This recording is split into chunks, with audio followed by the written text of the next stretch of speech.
So when you think about the major battles of World War I, you probably think of places like the Somme or maybe Vimy Ridge.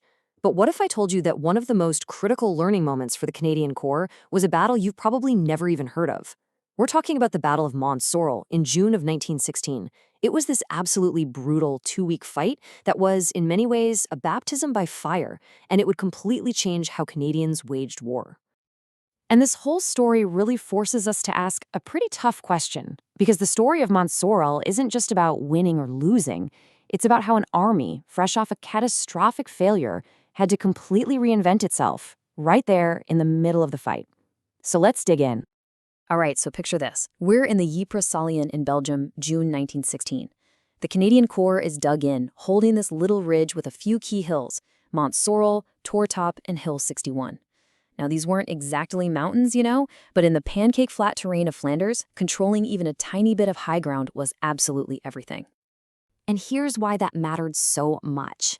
This ridge was literally the last piece of high ground the Allies held in the entire sector. It gave the Canadians this priceless, unobstructed view straight into the German lines. They could see everything, spot enemy movements, and call in their artillery with pinpoint accuracy. For the Germans, looking back up at them, this was a threat they simply could not tolerate.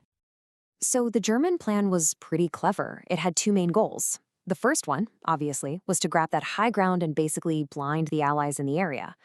But the second part was strategic. They wanted to create a crisis here to force the British to pull troops and artillery away from the massive offensive they were planning further south, the Battle of the Somme. And this wasn't some rushed attack. For weeks, the Germans had been meticulously planning this in total secret. They even built full-scale replicas of the Canadian trenches behind their own lines, so their soldiers could practice the assault over and over again. And then, on June 2nd, 1916, they unleashed hell. The German attack was just terrifyingly efficient. The artillery bombardment was one of the most intense the Canadians had ever seen. It literally vaporized entire sections of their trenches.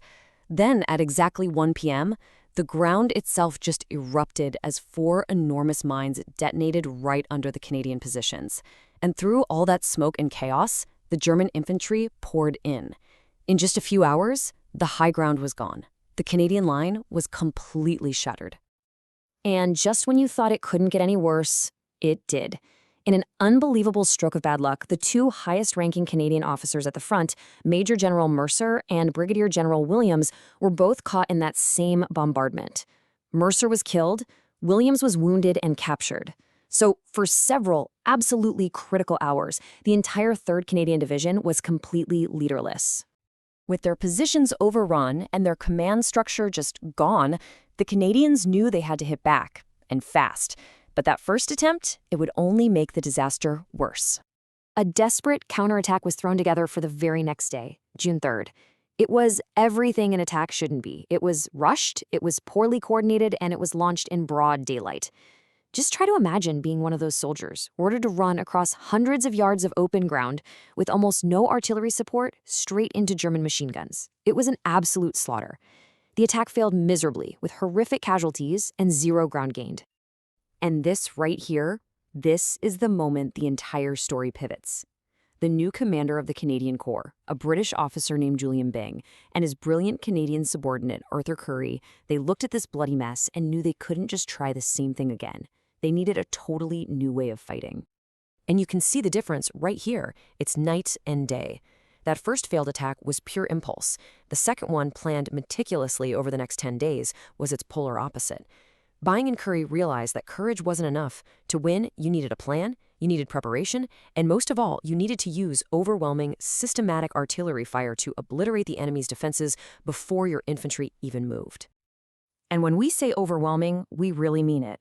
For days, Canadian and British artillery just hammered the German positions on that ridge.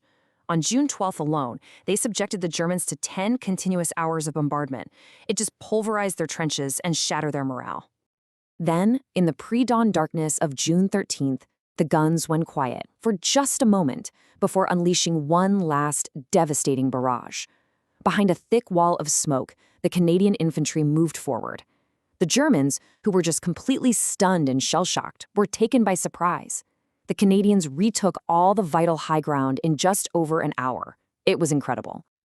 So it was this brilliant, tactical victory, perfectly planned and executed. The Canadians had taken back everything they had lost. But, and this is a huge but, this success came at a truly sobering price. Just look at these numbers. Over those 2 weeks of fighting, the Canadian Corps suffered over 8,400 casualties. Think about that for a second. Even in their perfectly planned victory, their losses were significantly higher than the Germans. It was just a brutal, bloody lesson in the horrific mathematics of warfare on the Western Front. But that brutal lesson was learned, and it stuck. Mont Sorrel solidified the new doctrine that would make the Canadian Corps famous, that bite-and-hold tactic of meticulous planning and massive artillery support. It also sped up getting rid of the unreliable Ross rifle, which was notorious for jamming in the mud. This whole new approach, forged in the fires of Mont Sorrel, became the exact blueprint they used for their most famous victory a year later at Vimy Ridge. Which brings us right back to where we started. The Battle of Mont Sorrel was a victory, no doubt, but it was a victory that was born from a devastating failure and paid for with thousands and thousands of lives. And it really leaves you with a heavy question to think about. What is the true price of learning on the battlefield?